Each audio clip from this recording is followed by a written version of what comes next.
বিপিএলে ঢাকার প্রথম পর্ব শেষ, এখন সিলেট পর্ব শুরু অপেক্ষা। এখন পর্যন্ত টানা ৩ ম্যাচ জিতে পয়েন্ট টেবিলের সবার উপরে রংপুর রাইডার্স, আর সবচেয়ে দুর্দশায় আছে বিগ বাজেটের দল ঢাকা ক্যাপিটালস। দুটি পাতা আর একটি কুড়ির জেলা সিলেট। আগামী সোমবার এই চায়ের রাজ্যেই শুরু হচ্ছে বিপিএল-এর দ্বিতীয় পর্ব। ঢাকায় প্রথম পর্বে সিলেট স্ট্রাইকার্সের মাত্র একটি ম্যাচ রাখা হয় সূচিতে। এবার হোম ভেন্যুতে তারা খেলবে 5টি ম্যাচ। এ কারণে প্রথম পর্ব শেষে মাত্র এক ম্যাচ খেলা দলটি আছে টেবিলের তলানিতে। সিলেটের বিষয়টি বাদ দিলে 8টি ম্যাচ শেষে সবচেয়ে বাজে সময় পার করছে শাকিব খানের ঢাকা ক্যাপিটালস। 3টি ম্যাচ খেলেও জয়ের মুখ দেখেনি তারা।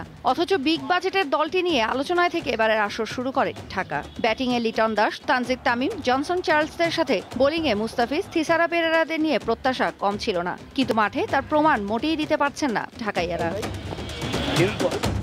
সম্পূর্ণ বিপরীত চিত্র রংপুর রাইডার্সের। 3 ম্যাচ খেলে সবগুলোতেই জিতেছে রাইডাররা। বিপিএল শুরুর আগে বাংলাদেশের প্রথম দল হিসেবে বিদেশি ফ্র্যাঞ্চাইজিতে অংশ নেওয়ার নজির করে তারা। সেই গ্লোবাল সুপার লিগের শিরোপাজয়ী দলটি ফুরফুরে মেজাজে বিপিএল শুরুর পর থেকেই দুর্দান্ত গতিতে ছুটছে। 3 ম্যাচ শেষে বোলিংয়ে তাদের খুশদিল শাহ 7 উইকেট নিয়ে দ্বিতীয়, আর নাহিদ রানা 6 উইকেট নিয়ে তৃতীয় স্থানে থাকলেও সেরা 3-এ নেই তাদের কোনো ব্যাটার।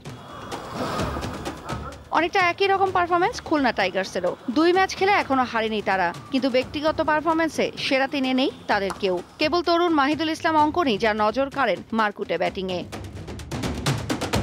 3 ম্যাচে মাত্র একটিতে জয়ী রাজশাহী আছে পয়েন্ট টেবিলের 5-এ। তবে ব্যক্তিগত পারফরমেন্সে ব্যাটিং বোলিং 2 জায়গাতেই সেরার আসন ধরে রেখেছেন তাদের এনামুল বিজয় আর তাসকিন আহমেদ। তৌসিয়া ইসলাম, দীপ্ত স্পোর্টস। আগামী গড়ার সময় এখনই। আমরা আছি আপনাদের পাশে। Smart laptop, shaping the future.